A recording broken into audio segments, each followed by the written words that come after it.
CTBK gives executives and owners of mid-market businesses unparalleled confidence and clarity so you can focus on strategic objectives and organizational success.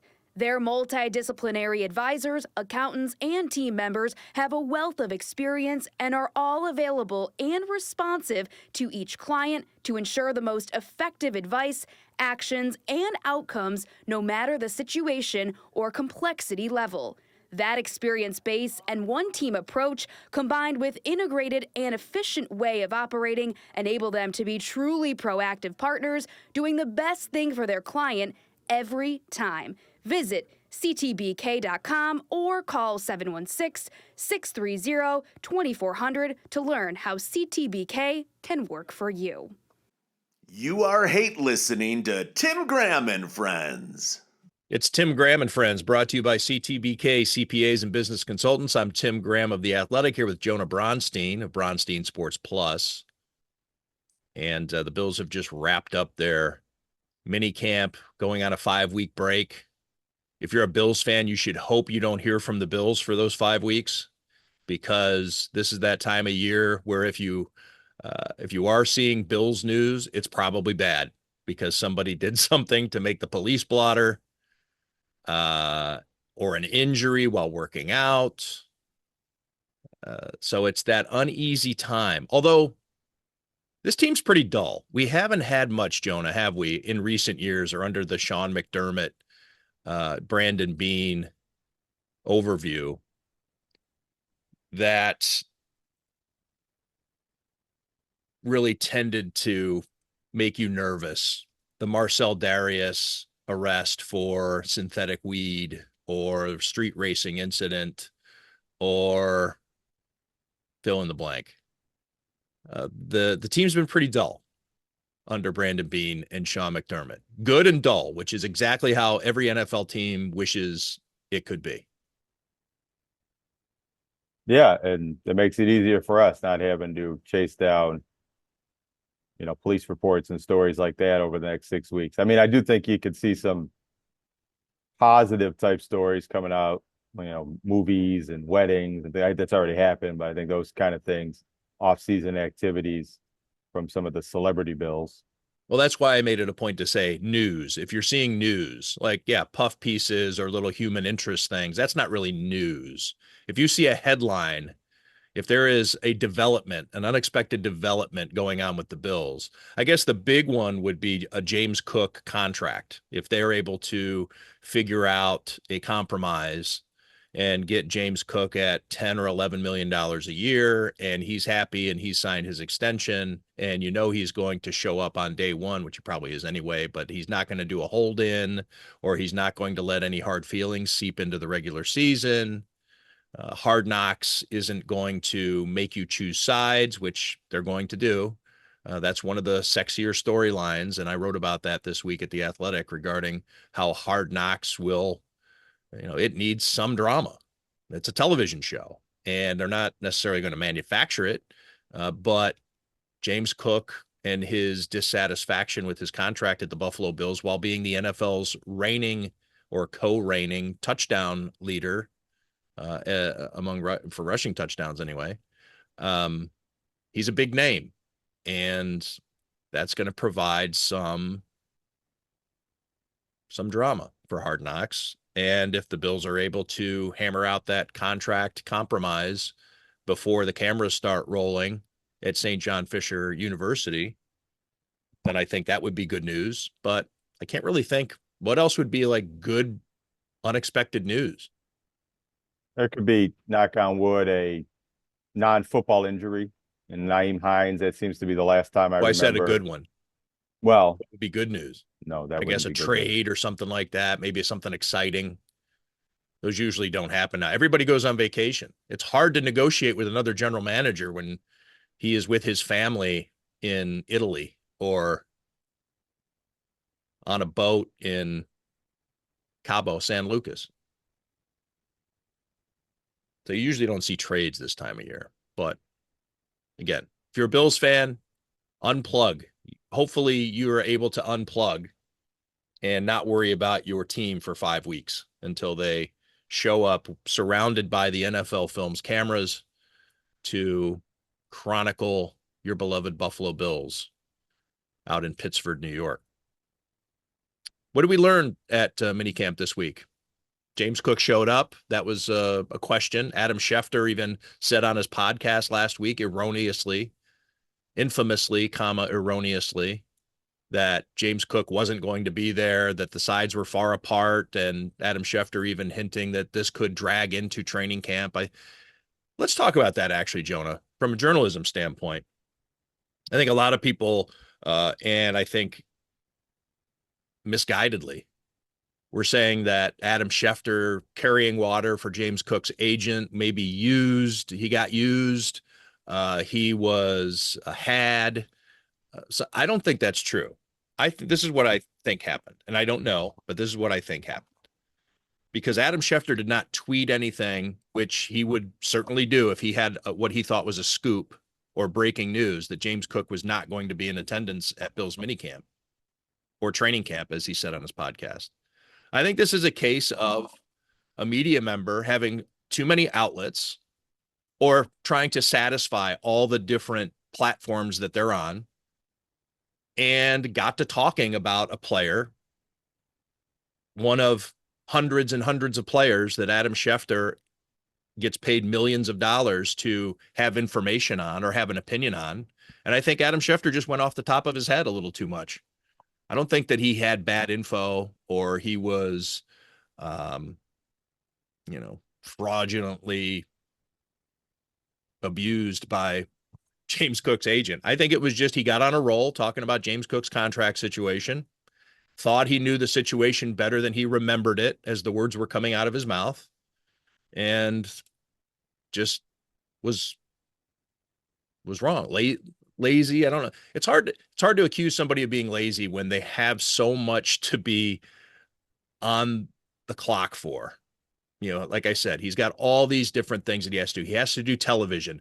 He was in the news this week for being banned from Pat McAfee's show because he had to do ESPN2, and Pat McAfee got offended that he wasn't on the Pat McAfee show. Adam Schefter has a lot of masters to serve at ESPN, podcast, social media, whatever, probably things that maybe he's working on 2 or 3 books. I don't know, but I mean, he's got a lot going on. He's not lazy. But I think it's one of those things, and we see Stephen A. Smith do this all the time. Starts talking off the top of your head, and you misspeak because you just have too many irons in the fire, too many projects going, too many balls in the air as a juggler. And I think that's all it was. Well, the difference or the distinction here is that Adam Schefter wasn't reporting with sourcing that James Cook was going to skip mandatory minicamp. He was offering his opinion and analysis on a podcast, but because he breaks so much news, it got aggregated as an Adam Schefter report in a way. He probably read a little too much. He wasn't the only one into the James Cook putting his house up for sale or his property on the market, which might have been an agent ploy to, for the negotiations. There were some other tea leaves about James Cook with some camps that he's running in Buffalo area in July and appearances he's made in the area that indicate he hasn't really left the area and hasn't disconnected from Buffalo in the way that real estate listing makes it seem. So, I mean, I think maybe the journalism lesson is that someone in Adam Schefter's position and then the rest of us need to be clearer about what is a sourced report and a fact or, information that's being given to a reporter and what is off the cuff talking analysis like we do on this podcast, because a lot of that has melded together and there's some gray area, especially for national reporters, about whether it's, your opinion or what you think of a question you've been asked or what an agent or a team official has told you is something that's going to happen or is happening. Yeah, I was trying to think of the analogy. Now I can't get away from it. It's a little crude, but yeah, we as journalists, our job is to consume and absorb as much information as we can. But where the journalist part comes in is then following up on it with your own work to try to learn the context, learn the nuance. And you just mentioned several points, especially regarding whether he is or is not in Western New York. There's a belief that he, because of the house listing, that he just evaporated and said, I'm not coming back, which is kind of what Adam Schefter um,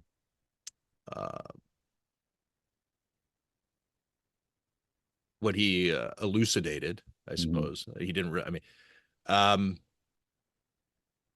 but yeah, he has been around. He was in Rochester at an event. He's got a football camp coming up. He's like, he has been around. But yeah, what happens is you consume, here's the crude analogy.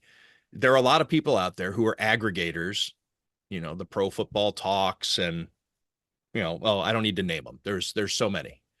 And you consume and consume and consume, and then you try to digest and come up with some sort of take to make it original.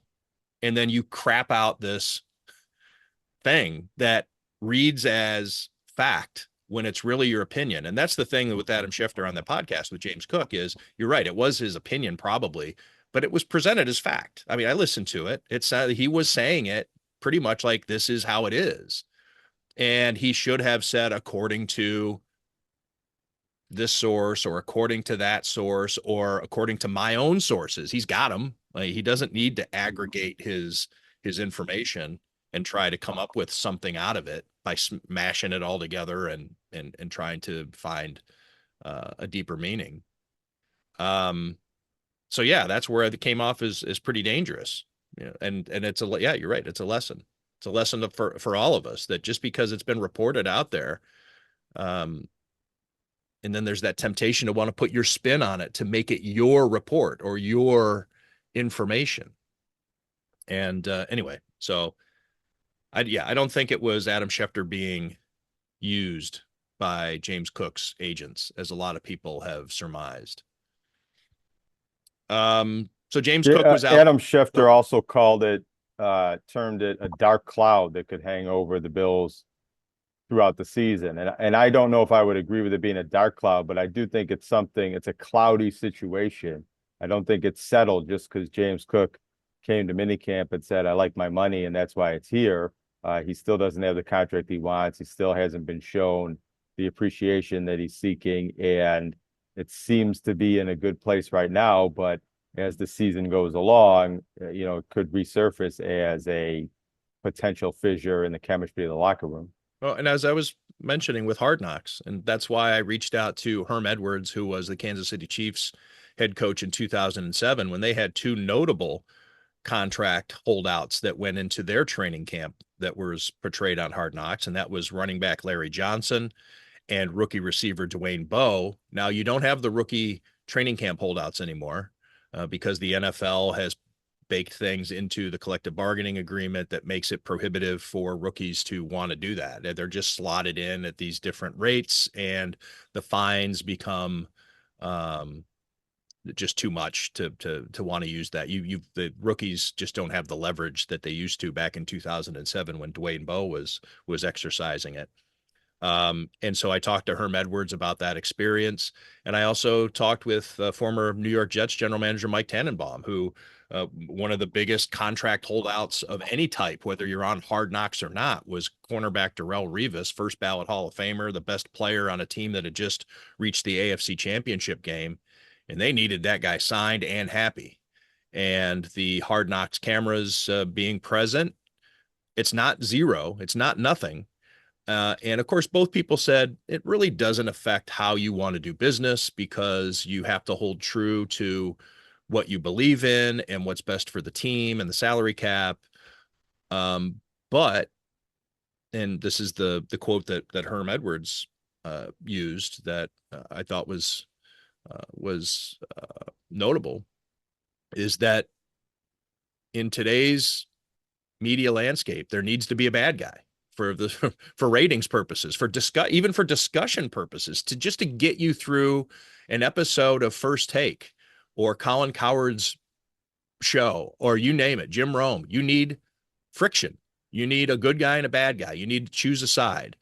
And they're going to put, and this is, so Herm Edwards' quote was, you got to put the black hat on somebody. Let's put the black hat on this guy. And he wasn't necessarily saying James Cook, but it's whoever you decide you're going to put the black hat on. And I think that when it comes to the Bills, unlike a lot of teams, I think everybody's going to side on this one with Brandon Beane. Like if this were the Sabres, obviously everybody's siding with the player.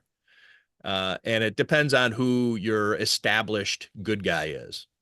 So Brandon Beane is the established good guy. Therefore, anybody who goes counter to Brandon Beane's thought process or wishes becomes the bad guy. So I think James Cook becomes the bad guy in this situation when usually it's the player, or a lot of times it's the player who people are like, hey, man, give that guy what he deserves. Get it over with. Let's move on. Let's go win the Super Bowl. But when it comes to James Cook, I see a lot of fans talking about, well, Ray Davis can pick that up. Josh Allen, more tush pushes. We can pick up those 16 touchdowns somewhere. I don't think so. And that's another thing that I had in my story regarding, Ray Davis is going to be a Hard Knocks darling because of his origin story as a foster child, his parents being incarcerated, being an older rookie, all of the different things that he's done from a philanthropy standpoint, big brothers, big sisters. What a triumphant story Ray Davis is. So James Cook, I think on Hard Knocks it's going to be bad guy James Cook, good guy Ray Davis, and NFL Films knows what it's doing. There's a reason this show has been around for 25 years. There's a reason that NFL Films makes these has all these shows. They keep adding these shows. There's an in-season version of this show now. There's an off-season version of this show. This is the established classic version of Hard Knocks of the training camp, but there's so much. Anyways, they're good at it. They're good at getting you to want to watch. And I think James Cook is going to be one of the leading characters. And beyond that, into the season, you mentioned Ray Davis and Josh Allen. If the Bills don't use James Cook quite as often on the goal line, if he's not approaching those 18 touchdowns again, that can hurt his market value going into free agency or in trying to get a deal from the Bills a year from now. And I think that's where the disharmony can come into play. The fans love Ty Johnson too. Let's not forget him. I probably should have mentioned Ty Johnson in my story more, but that's another element to it of, I think that we've seen the reaction to James Cook's dissatisfaction of his contract is from the fans, generally speaking, is you're not worth it. Yeah, I mean, I think I've seen a lot of fans that do, at least maybe early on, that do think James Cook earned that, that tremendous run for a touchdown in the AFC Championship game. Not the 15 million City. a year is what I'm saying. Sorry. Yeah, maybe. I mean, there's other players on the team making 15 million a year. I think there's an idea that running backs aren't worth paying on second contracts quite that much. But I think in terms of what James Cook contributed to the Bills last season and the salary cap, if it was a equity-based system based on production from the previous year, I think James Cook has earned one of the higher contracts on the Bills. I understand the, salary cap allocation of resources to certain positions, but the Bills did seem to make a priority, and Brandon Beane will say at every opportunity how much they like to draft and develop and re-sign and keep their own players, but that doesn't seem to apply to running backs no matter what the production level is. Yeah, he has an aversion to paying running backs, which is why he drafts them where he does and has he re-signed a running back? Any? I mean, on smaller contracts, Ty Johnson's been here a couple times. I guess I should say, has he re-signed any running back that he is drafted over time? Well, no, Devin Singletary, they let him go. Zach Moss. They didn't give LaShawn McCoy the big contract and seemed rather eager to get out of the LaShawn McCoy big contract. And yeah, Zach Moss, another one. Meanwhile, Khalil Shakir, Gregory Rousseau, Terrell Bernard, Christian Benford. Am I missing anybody? Am I leaving anybody out? Draft picks who were extended this offseason. So yeah, I could see where James Cook is in his feelings. And I specifically asked him that. Like, what is it about running backs in which you need to, earn your money? And a lot of people have made the comparison regarding his big brother, Dalvin Cook, who, by the way, is only 29, I think, right? Or he was 29 his last season. Let me make sure I don't put out some some bad info regarding Dalvin Cook. But a lot of Maybe people he's say, one of well, he these learned people this that from. they stay sorry, go ahead. 29 forever. Every birthday beyond 29 is another 29th birthday. Right. He'll be 30 in August. So Dalvin Cook is still 29. So Dalvin Cook did hold out with the Minnesota Vikings. Or no, I take it back. He let it be known that he wanted a new contract. He threatened to hold out. He ended up not holding out with the Vikings. So there was some contract discontent, and a deal eventually was signed because he demanded it. He raised his hand and said, I'm worth more. Give me more. And so it's easy to make the connection regarding Dalvin Cook having done it successfully with the Minnesota Vikings as to why James Cook would want to try to do the same. But I think that one of the points that needs to be emphasized isn't just that Dalvin Cook did that with the Minnesota Vikings. It's that Dalvin Cook at 27, 28 years old was considered washed up. I mean, James Cook is going to be 26. James Cook is going to be 26 in September. James Cook's going to be 26 in September. So not only is it just Dalvin Cook did this successfully, my big brother did this successfully with the Minnesota Vikings. It's got to be, look what's happened to my big brother since. Scratching for jobs before he's even 30 years old, getting cut, unable to get on the field, people talking about how he's lost it. I mean, this is what happens to running backs, and it's why Brandon Beane doesn't want to pay him. So you're dealing with a general manager who's thinking, look, yeah, your big brother is a great example of why we don't want to extend you. And James Cook thinking, my big brother is the prime example of why I have to get what I'm owed now before it's too late. Rookie contract be damned. I know there's the sentiment out there, you got to go earn it. Go back out there and do it again. But at what point does James Cook have leverage, or does he, when he's 28 and he's rushing for, 400 yards a season with the Denver Broncos, and he's like, damn, I guess I should have fought for what I was worth when I had the chance. So you got to understand where this guy's coming from, and not just, hey, go out there and do it again, man. And then you'll be filthy rich and you won't have to worry about it because teams will be vying for your services. If you do it again, go out there and score even 12 touchdowns. You'll be rich beyond your wildest dreams. And then, yeah, true. Or he could blow out his knee, and that's that. So that's what running backs kind of have been forced to do. And there is a little bit of the pendulum swinging back towards running backs. We saw it with Derrick Henry and Saquon Barkley doing what they did, record-breaking seasons with new teams. They weren't wanted by their previous teams, or at least weren't re-signed by their previous teams, and went out and did it. So running backs are kind of coming back a little bit, but not at One Bills Drive. You're not going to convince Brandon Beane of that. It'll be interesting to see what James Cook would get on the open market if the Bills would let him. Well, they wouldn't let him, but it would be interesting if he were a free agent this year, what he would have gotten. Maybe not the 15 million, but a hell of a lot more than he's making now. Do we think there's a number that the Bills are willing to pay him that they think is fair compensation? It's not 15 million a year, but it's something. Yeah, I wonder if there is, though. I wonder if the Bills really just want to go cheap at the running back position no matter what. And in a way, even though they like James Cook, they kind of are maybe glad that he's not willing to accept 12 or 13 million, because that might be a little too rich for their blood at that position. That's what they say makes a great compromise, right? Is if both sides are a little uncomfortable. And that would be probably the Bills thinking, man, we're overpaying here. I hope it works out a little bit. We're a little out of our comfort zone. And James Cook thinking, well, I took less than I wanted. Like maybe I could have gotten more next year on the open market. But yeah, there's a number, and Brandon Beane has alluded to that. He's talked about how the sides are far apart. So they have had discussions. It's not as though the Bills are like, no, play out this contract, screw off.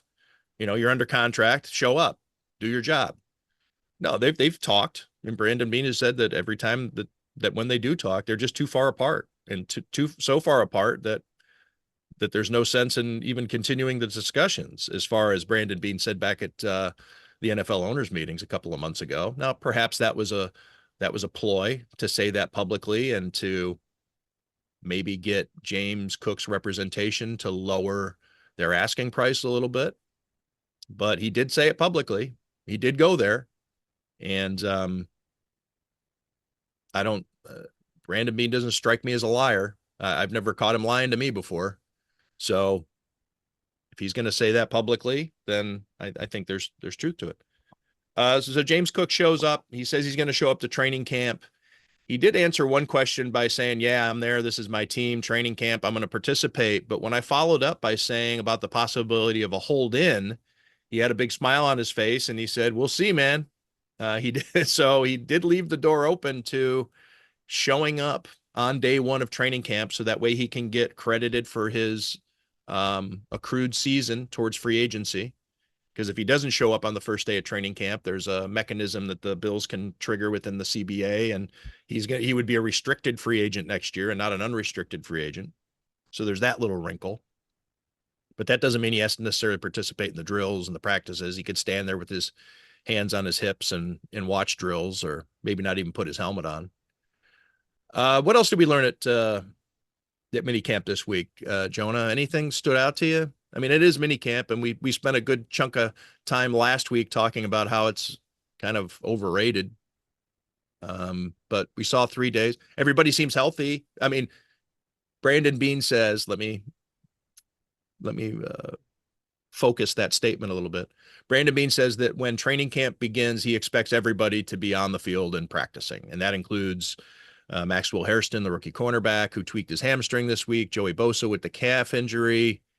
So anyway, that to me was all that was newsworthy. Yeah, I mean, I think there could be a small concern with Maxwell Hairston. It's good timing for an injury like that. He now has 5 to 6 weeks to completely rest it and treat it. It doesn't seem like a major hamstring injury, but if this was training camp preseason, you take a week or two off, you come back, you tweak it again. Hamstring injuries can come and go and linger like that. It's probably unfair to make this judgment right now, but, he had a shoulder injury in his last year of college, now a hamstring injury in his first offseason with the Bills. Is there some durability concerns? It would be, unfair to make that judgment right away, but, getting some data points going towards that.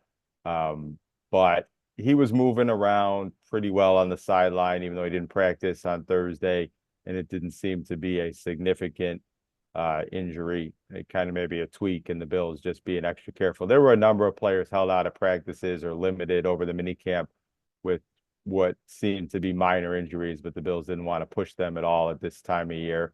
A player who's not injured, I thought, caught many of our eyes is Dalton Kincaid. He battled through injuries at the end of last season, looked healthy and a lot closer to, I think, the player the Bills thought they were drafting. And if not, headed for a breakout season, at least maybe redeeming himself after, dropping that last pass in the last game. And do you think he could be unleashed this year? I wonder if he really is that Pro Bowl caliber Travis Kelce type tight end to begin with. But I do think now is the time, healthy in his third year, that you should see the first round caliber tight end that the Bills traded up in the first round for. And if they don't, then I think you really got to be concerned. I think the excuses are over. And he looked that way in practice at various times, but it's practice.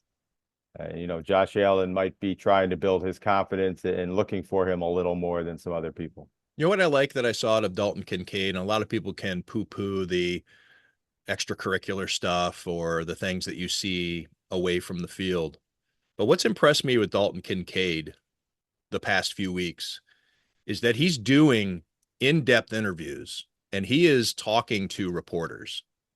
And with the season that he had, there's a temptation, I think, for some, depending on how you're wired, to just, nope. It was an embarrassing end to the season last year.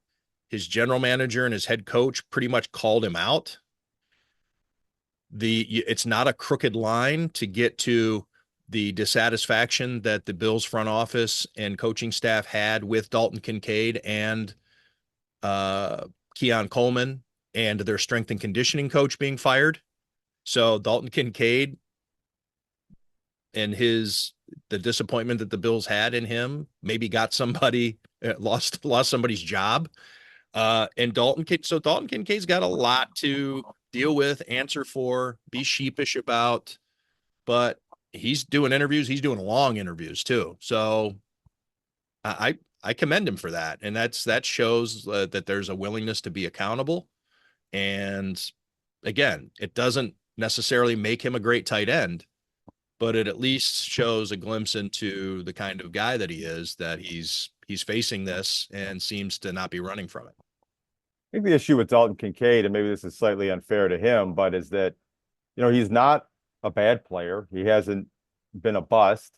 He's maybe trending towards being a good player, but he needs to be a great player. He drafted in the first round as a tight end. They moved up slightly. They already had a tight end that they were paying decent money. And last year, at the beginning of the year, when presumably he was healthy, he was okay. He just hasn't been a difference maker enough. And then when he got hurt, Dawson Knox came in and made a few more plays. And Dawson Knox is the guy they drafted later. And some fans maybe think he's expendable because of the contract they're paying him. And having these two tight ends and supposedly maybe the best tight end combo in the league, that hasn't come to fruition yet. The Bills don't dominate and scare opponents with their multiple tight end sets. And that needs to happen sooner than later, or that was not a wise draft pick taking Dalton Kincaid when they did. Anything else regarding on the field stuff at training camp, Jonah? Keon Coleman, he seemed pretty frank when he spoke on Wednesday regarding how when he takes a look at his tape, it was shit. I like that too. Seems honest self-reflection. I don't think it was shit. I mean, obviously he's being a little hard on himself. There were some things to like. Well, I think he's another player. I saw him make some nice looking catches, contested catches, which is his strength. I saw him miss a couple plays. There was one deep one that looked like he might have dropped the ball, or Hairston might have broken that up. Actually, that might have been at the OTA last week. But we're not really going to see this in practice. We'll see it more in the games. He needs to be a dynamic receiver that gets open more than he had as a rookie, and commands double teams and scares defenses to justify his draft position. And it's too early to give up on him, but you need to see more of a star receiver quality and less of just being a good possession receiver, which is what he showed glimpses of last year. Yeah, the thing about that, though, and I was asked this in my most recent satchel. Let me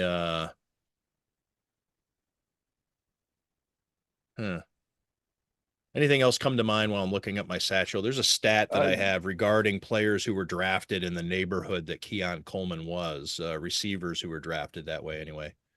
I would say Joe Andreessen. A year ago, he was kind of a cute story of a young player, a young local player from University of Buffalo and Lancaster that got the last roster spot out of the rookie camp. And, if he worked really hard and tried his best, he could maybe claim a spot on the practice squad. Now he seems pretty close to being entrenched as a backup middle linebacker and core special teams player.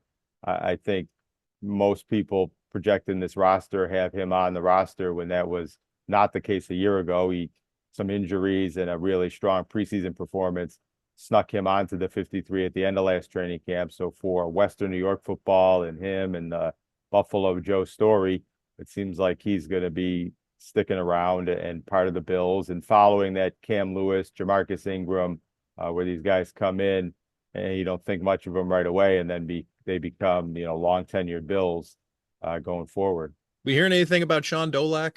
I haven't really seen much of him, Jonah, but I don't know if maybe he's been on your radar at all in this summer. I have. I read one thing, and the quotes were not from a Rams writer. They were from a Buffalo-based writer really talking him up.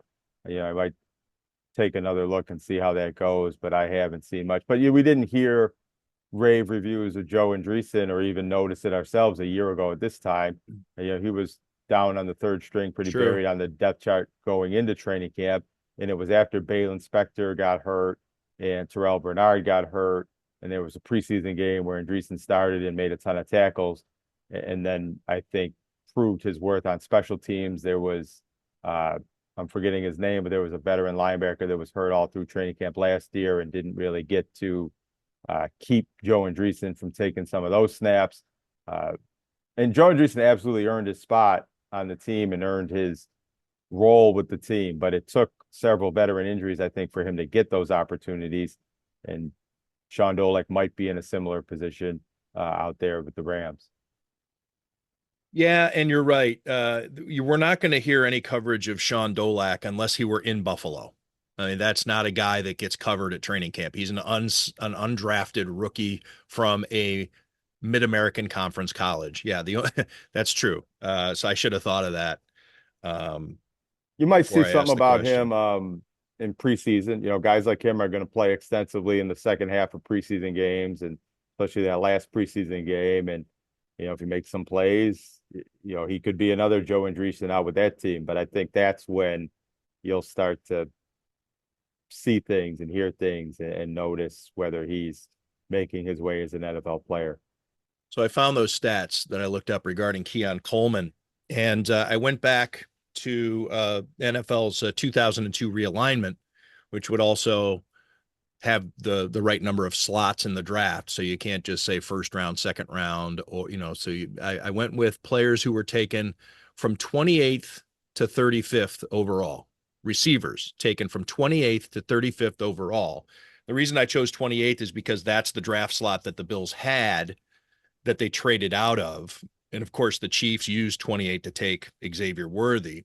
And I went with 35 because I thought it provided a little wiggle room without getting too far away from Coleman's slot. So you didn't want to water it down with, you know, some, you know, so I thought 28 to 35 was a good sweet spot.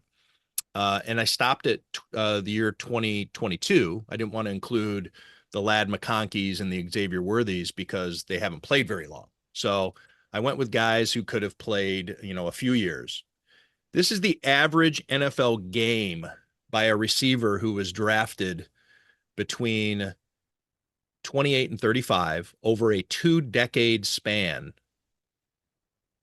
during the NFL's current realignment, the way the divisions are, the draft slots, all that. This is the way it's been for 20 years. The average NFL game, 5 targets, 3 catches, 44 yards, 0.3 touchdowns. That's the average game. The average NFL season for a receiver taken in that spot, 13 games a year, meaning they miss a little time, 35 catches, 471 yards, 3 touchdowns. Their average NFL career, 77 games, 203 catches for 2,691 yards and 15 touchdowns. So okay, that receiver, like it gets skewed because that receiver was taken with a kind of a first round pick. He came in with Stephon Diggs leaving. He was considered the Stephon Diggs replacement. So there's added emphasis on him, on Keon Coleman. But this player historically is not a star. This player historically is Elijah Moore, who the Bills signed, who's on his 3rd team in just a few years in the league. Elijah Moore is about what that's the Keon Coleman neighborhood. The top 5 careers among the 21 receivers in that group are not exactly a list of future gold jackets. Jabbar Gaffney, Kenny Britt, Hakeem Nicks, T. Higgins, of course, T. Higgins, that's great, and Michael Pittman. The 10th greatest career of a receiver drafted in that neighborhood was Kelvin Benjamin. So Keon Coleman, the idea of Keon Coleman needing to carry the receiver room probably is going to disappoint you as a Bills fan. He's probably not going to be the ace, wide receiver 1, all that stuff. Fantasy draft. I mean, how How many leagues are going to have Keon Coleman taken in their fantasy drafts? Certainly not early. I'm going to take him in my work league. Well, that's because you take all Bills as a lark. How'd you do last year, by the way? Last place. What? Tell me again, though. Remind me of that. They're not all active, but they can be former Bills, right? I take as many active Bills as I can, and yeah, I took Devin Singletary, Zach Moss, Gabe Davis, fill out the roster. All right. Had trouble trading for Amari Cooper midseason. Nobody wanted to give him up. Amari Cooper out of work, unsigned free agent. The guys who Brandon Beane have let go are not employed right now, right? Von Miller, Yeah. Amari Cooper. There's somebody else. Oh, Rasul Douglas. Rasul Douglas, yeah. 3, and then you can even go back a year. And they got Gabe Davis. You want to go back a couple of years. And whoever was last year's version of Billy Buffalo. Right. They're looking for a new Billy Buffalo. Stephon Diggs just a couple of weeks ago was reportedly on the brink of being a free agent again with his boating exploits. Gabe Davis, is he still unsigned? I said Gabe Davis. Oh, okay, sorry. Yeah, he is still unsigned. One quick point on Keon Coleman, and it's connected to the point about Dalton Kincaid. I just think, yeah, guys picked later in the first round aren't as likely to hit as star players, and he broke down very well why at the wide receiver that's a riskier proposition. But in consecutive years, the Bills not getting first round value out of Dalton Kincaid, Keon Coleman yet, Kyrie Elam before that, drafting these positions for need when there might have been other good players at other positions.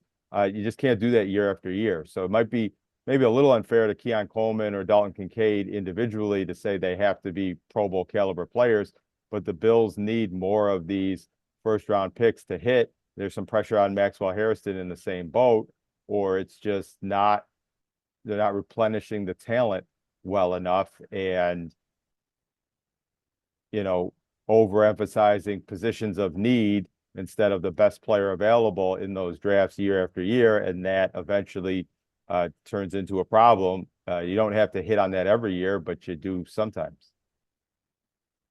Speaking of drafts and Bill's minicamp, there were some special guests on Wednesday.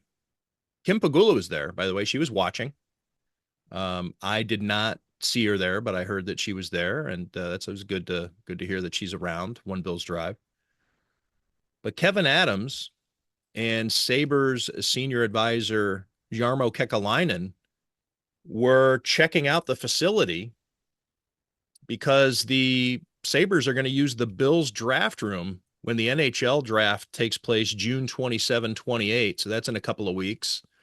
And the NHL draft usually is at a single location. All the teams migrate to one locale at an NHL arena. They are on the arena floor with their little groups around a table. Well, the NHL this year is trying the NFL's method where you stay at your own facility, and the NHL, and the NBA does it this way too, right? You stay at your own compound and you can have your discussions without anybody overhearing you, and you can have your privacy and run your tables and have your computers and whatever. So, 2 points, I guess, to make about this. So the Sabres don't have a place, I guess. So they're going to use the Bills. The Bills are used to having a draft room and synergies, Pegula-owned teams. I had when it was revealed that the Sabres were going to be using the Bills headquarters for this, I had a couple of readers reach out to me and remind me of the story that was written in 2020 regarding Pegula Sports and Entertainment and the toxic culture when a bunch of people had been laid off. We were entering COVID around that time, but the Pegulas had already told employees long before the word COVID entered our daily vernacular, months before COVID was a problem in the United States, that there was going to be some belt tightening and that the Pagulas needed to maintain their lifestyle. They were building their super yacht. And of course, the story, people who are familiar with my work know that story. It still gets brought up to me all the time by members, especially when somebody joins a Pagula organization and I have a discussion with somebody, an executive, an executive vice president, COO, that's brought up, the story. And within that story, the Bills were coming off a playoff season. Josh Allen, full swing. They coming off an AFC East title. And, the Bills are humming. The NFL, I mean, you roll out of bed with a profit in the NFL, and the Bills are winning, and they have a great quarterback, and they have continuity and stability at general manager and head coach. And they finally, after 17 years of no playoffs, they kind of figured their stuff out. Meanwhile, the Sabres were flailing away, and PSE and the 716 restaurant was closing down, and everybody's getting laid off, and all these boutique companies, the Healthy Scratch that Jesse and Kelly Pagula were running, and all the little businesses over there at Harbor Center were getting shuttered, and they're selling off their Tim Hortons, and they're selling all these things. So I did a story on the toxicity that the employees were feeling. And here is what a Bills source told me anonymously for fear of retribution, being fired, having trouble getting work. He was talking about the Bills culture now that things we're humming. And he says, the culture is legitimate. Whatever's going on with the Sabres, I don't care. That's their problem. Their shit better not affect what we built. And I had a few people reach out to me thinking, I wonder what the Bills think of the Sabres coming over. Now, the reason I bring is because I think, that was 5 years ago. Pete Gwelly as the COO now, they've been really leaning into different things of their synergies. I keep using that word, but their partnerships, their brotherhood, whatever it's going to be, sisterhood. And okay, it just doesn't seem as bad as, but people remember, that the Bills have been cognizant of that. There are people still in that building who are like, leave us alone. Sabres, go figure your shit out somewhere. But I think using their facility from the Bills standpoint is probably not considered any great sin. However, you made a great point, Jonah. We were talking about this before we hit the record button, and your point was? Well, I've heard this complaint that I don't know if I agree with, but I think there's a vein of truth to it, that it does look a little small time. It looks like the Sabres don't have the resources and the facilities and the means to have their own war room and run the draft from KeyBank Center or Harbor Center in ways that all of the other 29 or 31 NHL clubs are going to do. I don't think that's the case. I think we've seen it in beyond the blue and gold on trade deadline or free agency days that they do have something that looks like a war room. And I think there's a lot of space in the arena at Harbor Center where they could make it work. It does feed the perception maybe that the Sabres are less than the Bills and don't have the same resources as the Bills and need to rely on this joint ownership and the team president that oversees both teams to execute the draft.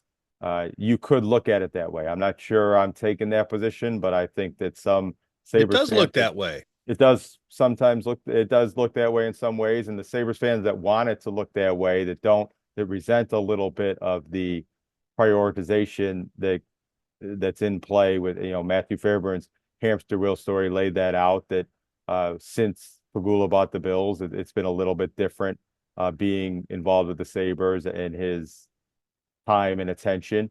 And, if you read some of the quotes from Kevin Adams in the press releases, it does seem like this idea came from Terry Pagula, and he wants to do the draft where he's comfortable doing it in the Bills war room. And it's probably nicer and more space and cooler. But I don't know why it's necessary. I don't know why they need the state-of-the-art televisions or how that's going to help them draft better or execute their draft strategy better being in the Bills facility as opposed to, where they work every other day of the year, every other week of the year. And think about these optics too, Jonah, the facilities. We're talking about Orchard Park, One Bills Drive versus KeyBank Center and Harbor Center. You have in Orchard Park all that money, the public money and the Pagula money being built or put into that stadium that's being built across Abbott Road. But you also have this facility that the Sabres are going to be using out there in Orchard Park, the headquarters, the training facility, the weight room, that glass enclosed structure that you see when you pull into the parking lot, the ad pro, what I don't even know if it's not ad pro anymore because they took that signage down. I don't know, the field house, that whole thing. And the money that's been put into it from the Pagulas out of their own pocket and also public money, strike that against KeyBank Center, which fans, especially Sabres fans, look at as falling apart for years and years and years. And yeah, they put a new roof on it and they put up a new scoreboard. And those are the things that you're going to hang the banners on for the last 14 years of them not making the playoffs. Fans really, but there is a disparity between shiny Bills. The Bills are nice and shiny, and the Sabres kind of falling apart. So, hey, we need to go, the power's out. The power's out, the generator's broken downtown. We're going to go stay with the in-laws until Niagara Mohawk can come and turn the power back on down the street. We want some hot water and some electricity and, be able to run the heat while we sleep and not have to put a hat on. Niagara Mohawk, that dates me. Niagara, what is it? What's the electrical? Niagara shit. I'm having a brain cramp. National Fuel, National Fuel is gas. National Grid. Sorry, I got Niagara Mohawk in my head and I couldn't get rid of it. I'm looking to see if the arena's booked for those days and if maybe that's a factor. And I'm struggling to get this to work. I mean, it does look like Kelsey Ballerini is playing June 28th at night. Well, isn't she a Pagula employee? Is she? Black Rock Entertainment? But that's at night, and then that's at the Saturday of the draft where it's in the morning, and the first round's the night before. So I don't know if that's really a direct conflict. Sometimes acts come in and really take over the arena space. Not so sure that's what's going on here. Well, again, it's the optics. I mean, I like what it we're better. talking about. I like the room that we'll be in covering the draft. I mean, what I'm comparing it to also is having to cover NHL drafts from a distance in the past. I didn't travel to Vegas or Nashville or any of these things. So now you get live access to Kevin Adams after the rounds and, don't have to cover it remotely. The thing that sucks from a coverage standpoint of covering it, what you get from covering it remotely. Now, of course, you'll cover it. You wouldn't go to St. Louis or wherever for the draft. But the thing that's great for the media that does attend the draft is you get everybody. So you see Ken Holland walking around. You'll see, all the draft picks for your notebook. You can interview anybody. You can interview the Edmonton Oilers first round pick. You can interview the LA Kings first. It doesn't matter. And then all the general managers are there and you get a chance to get insight and information that is far and wide. You're not just stuck talking to just the Bills people. Yeah. And the players that get drafted, people. The players that get drafted in the early rounds are generally there and you get scrums with them. I covered the draft when it was in Buffalo.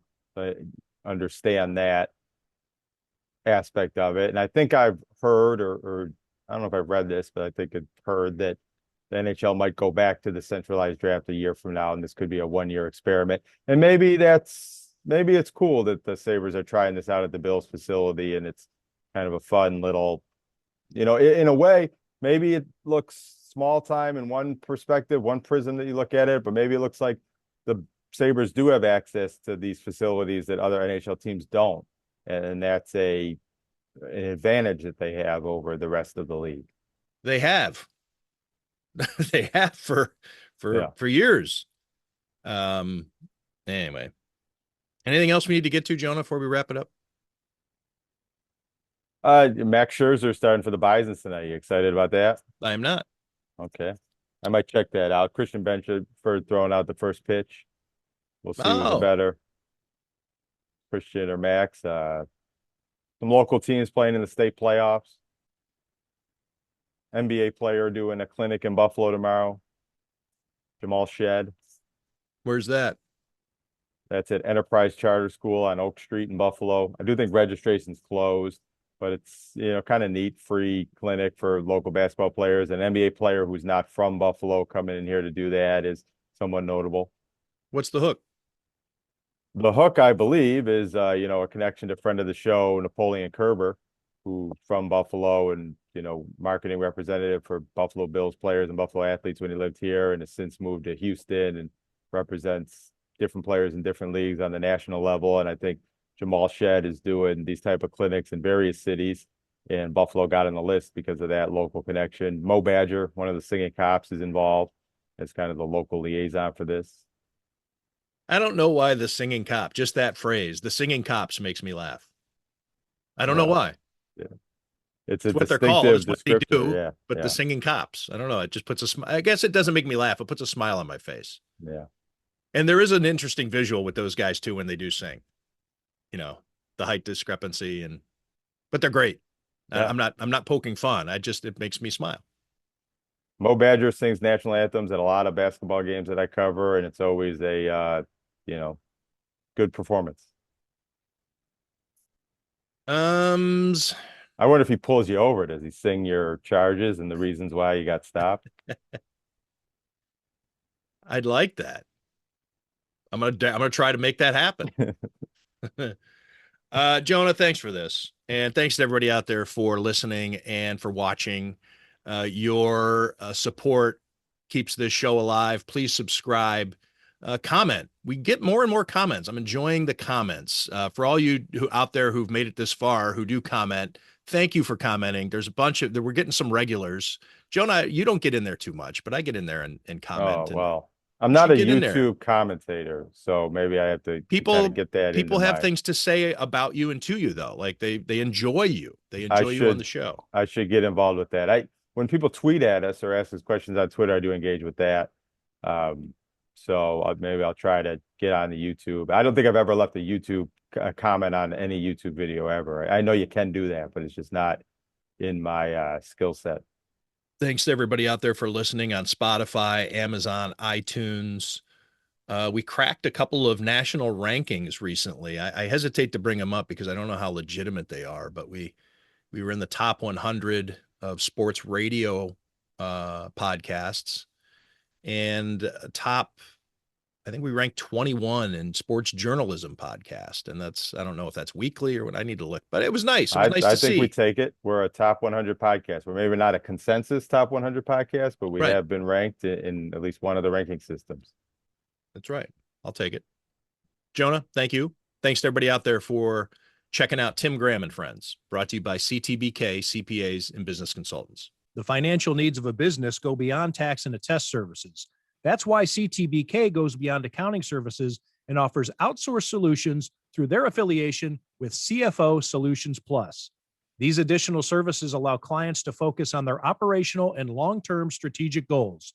Trust CTBK's outsourced solutions to provide cost-effective, value-added financial services tailored to your company's needs. Call CTBK at 716-630-2400.